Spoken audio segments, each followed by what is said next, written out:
Paz do Senhor, meus irmãos, vocês que estão nos acompanhando, hoje é uma alegria muito grande, hoje é sexta-feira e estamos encerrando a semana com chave de ouro. Vamos falar sobre mentoria de honra, mentoria pastoral e mentoria de honra. Hoje o tema é muito forte, eu quero estar falando sobre as 4 identidades do homem de Deus, as 4 identidades que Deus determinou para os seus ministros, para os homens, não importa o seu cargo ministerial. Eu quero aqui ampliar mentoria pastoral para mentoria cristã. Então o tema hoje é as 4 identidades do homem de Deus. Você quer ser um homem de Deus, quer ser um homem de sucesso, quer ser um líder de sucesso, você quer ser um pastor de sucesso? Então, depois da vinheta, nós vamos estar falando sobre as 4 identidades do homem de Deus. Fique conosco aí, depois da vinheta, Jornada Mente de Honra.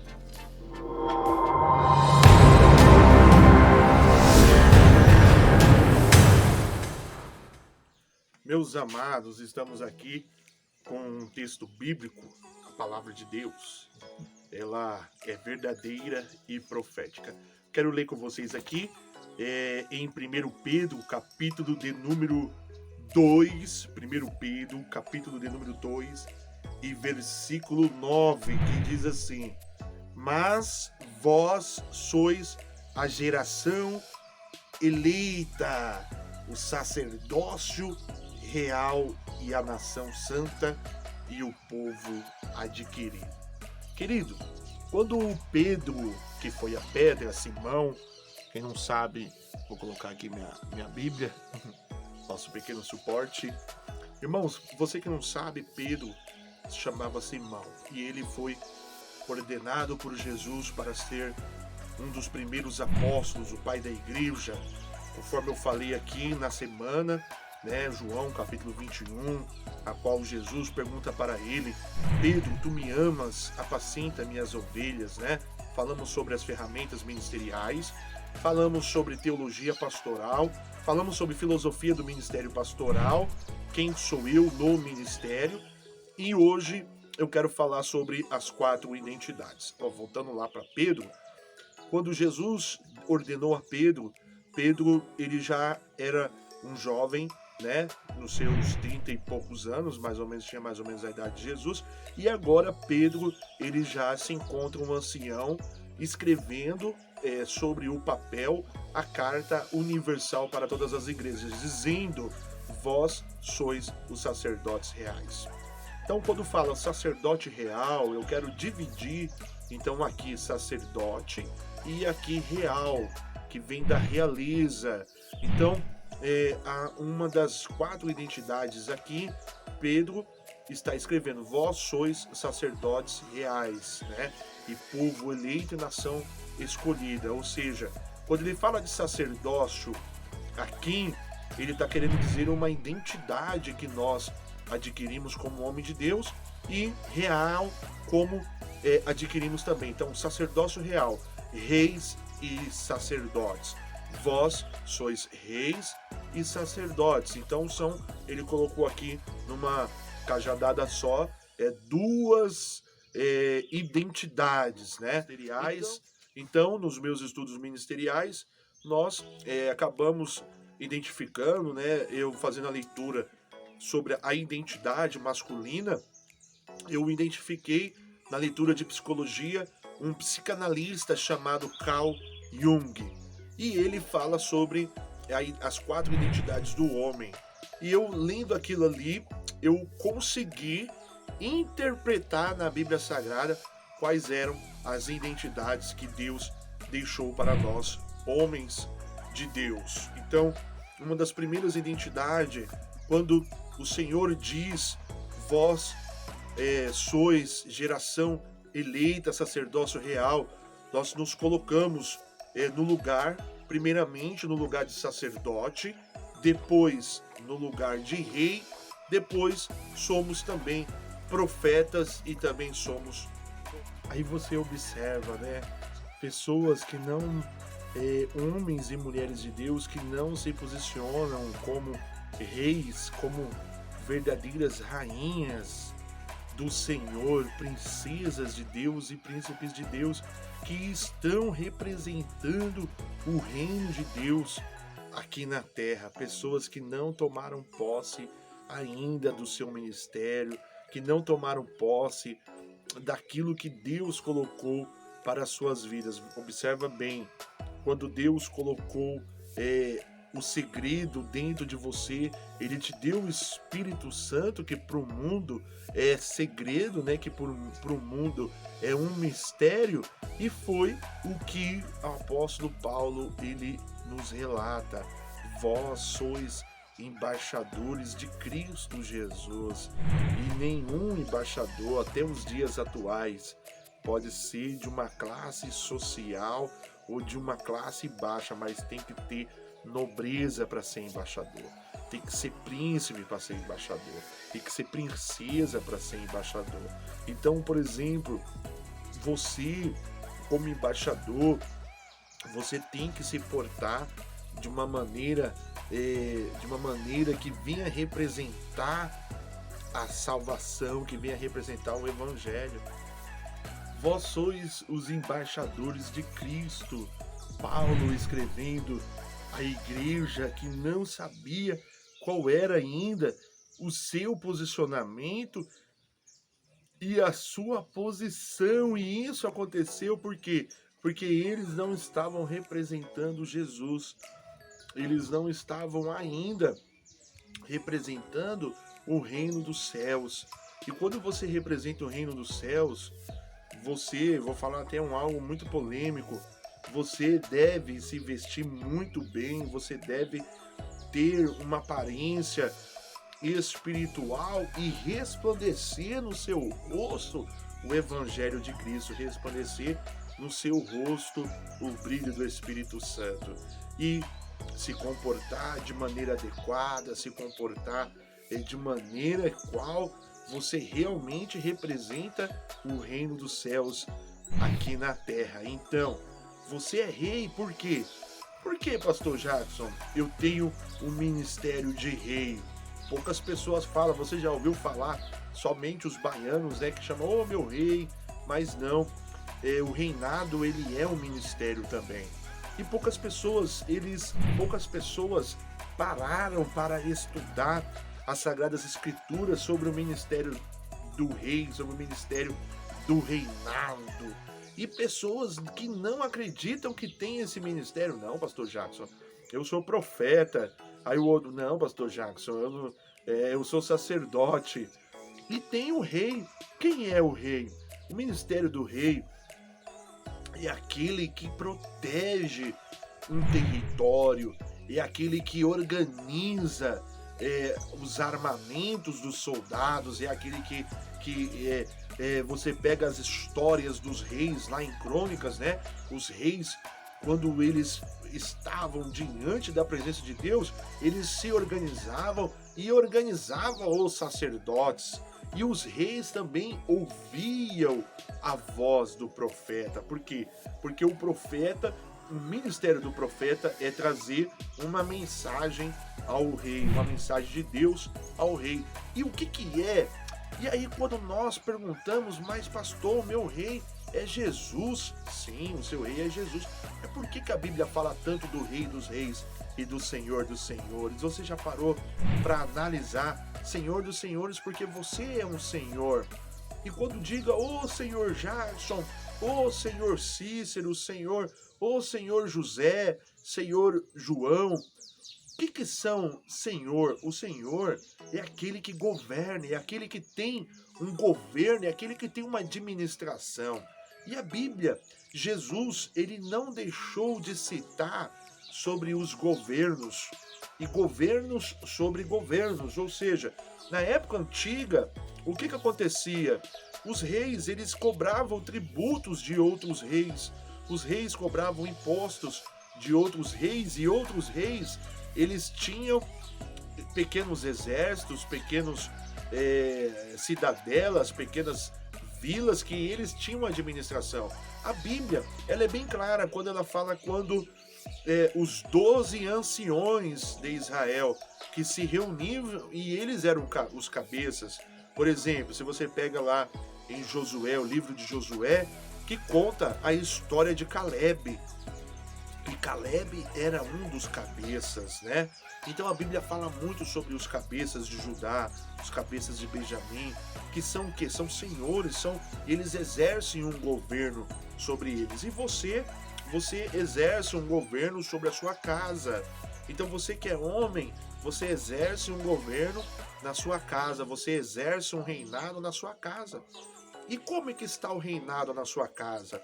Está em falência ou está sobrevivendo? Ele está bem ou ele está mal? Por isso que o Jesus ele nos chama como reis e sacerdotes.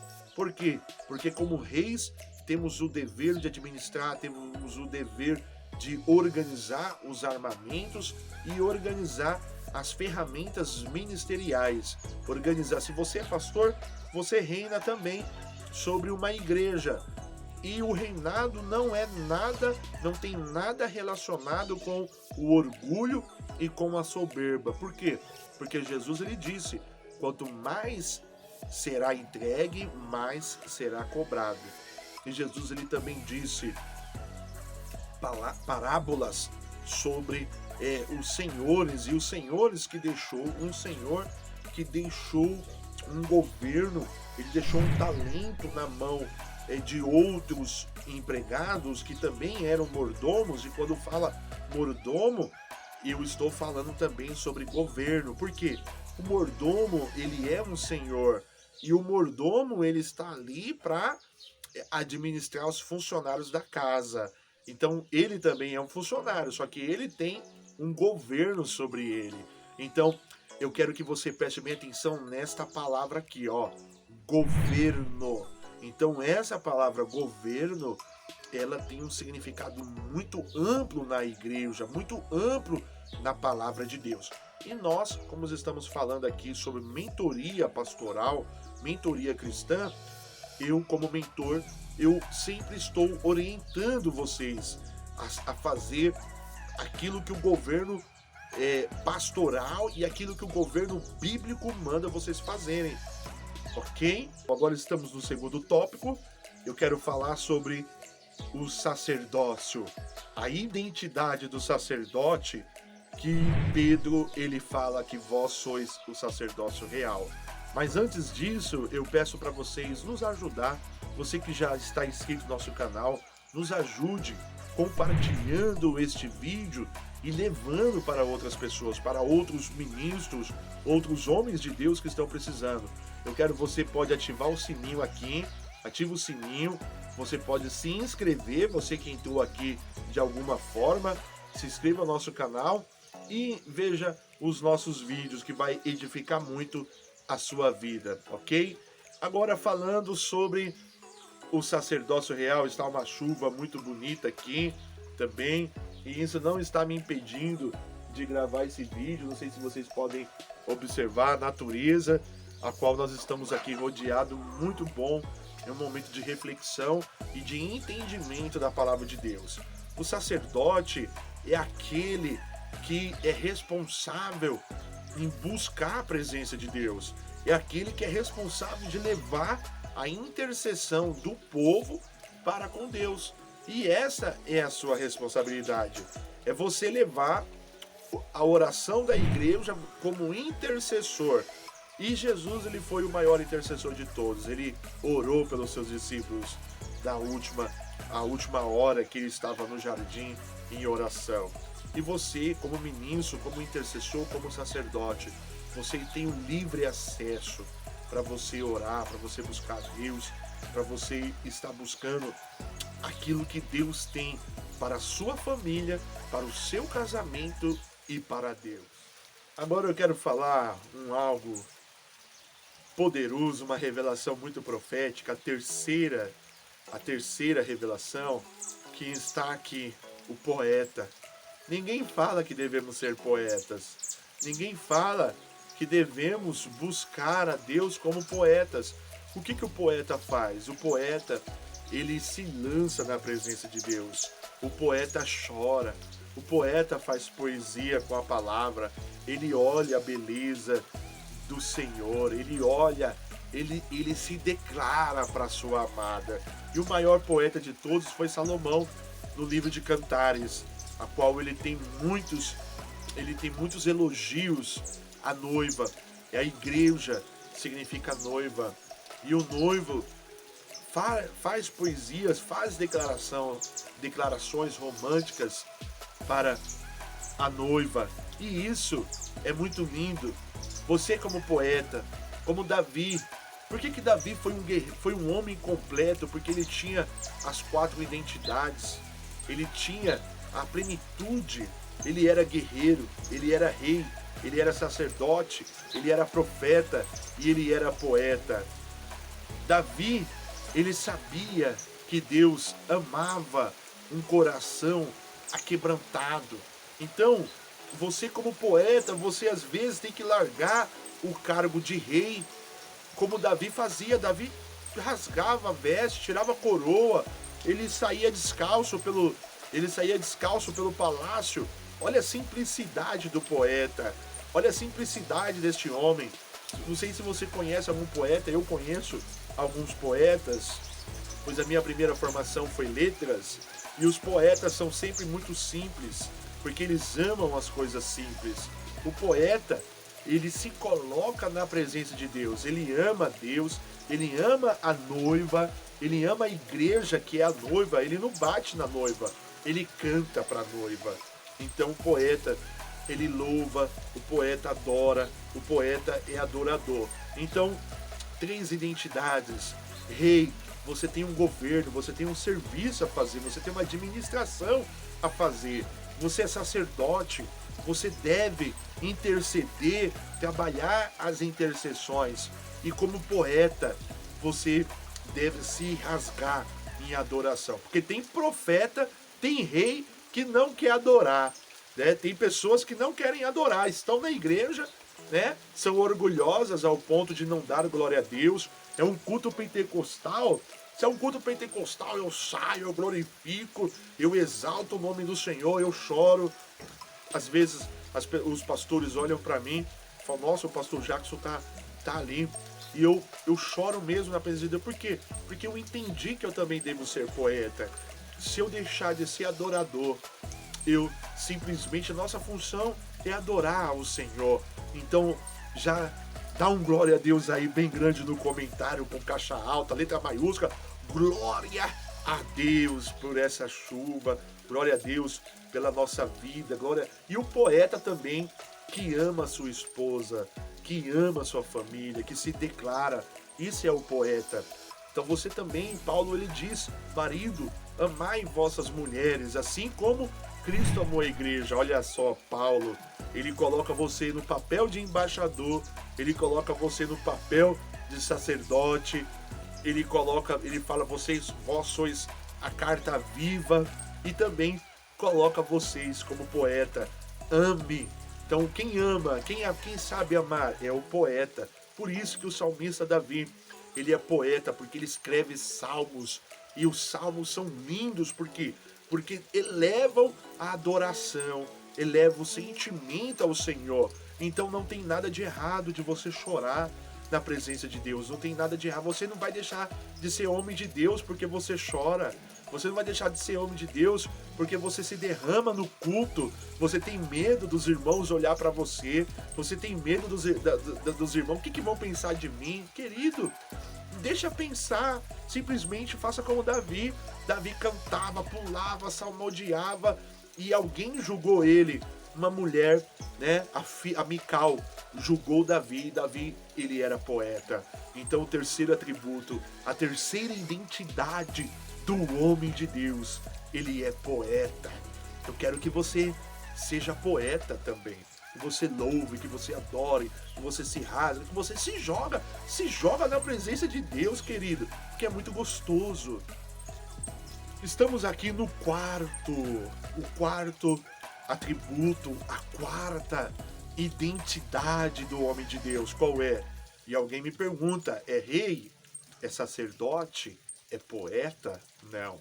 A quarta identidade do homem de Deus, do pastor, do ministro, é o profeta. E o profeta, ser profeta não é fácil, ser profeta é difícil, porque o profeta, ele fala a verdade, porque o profeta, ele não esconde a mentira, o profeta não esconde a falsidade. O profeta, ele se identifica em denunciar aquilo que está errado.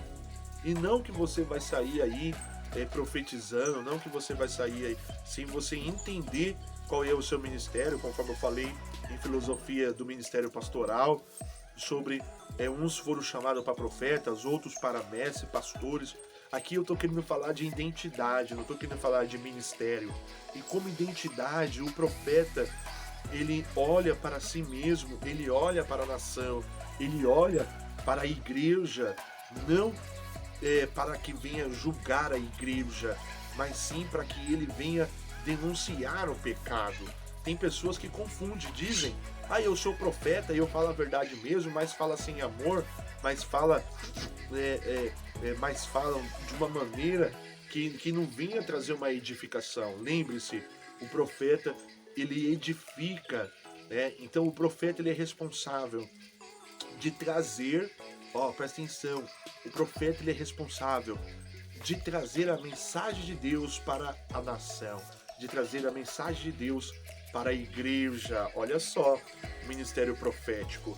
Então, como é que eu sou profeta, pastor, se eu só trabalho na igreja como pastor? Eu sou pastor, já entendi que eu sou pastor, já entendi também que eu sou mestre, já entendi também que eu sou evangelista, mas eu estou falando aqui não no ministério, não de maneira ministerial, mas eu estou falando aqui como identidade.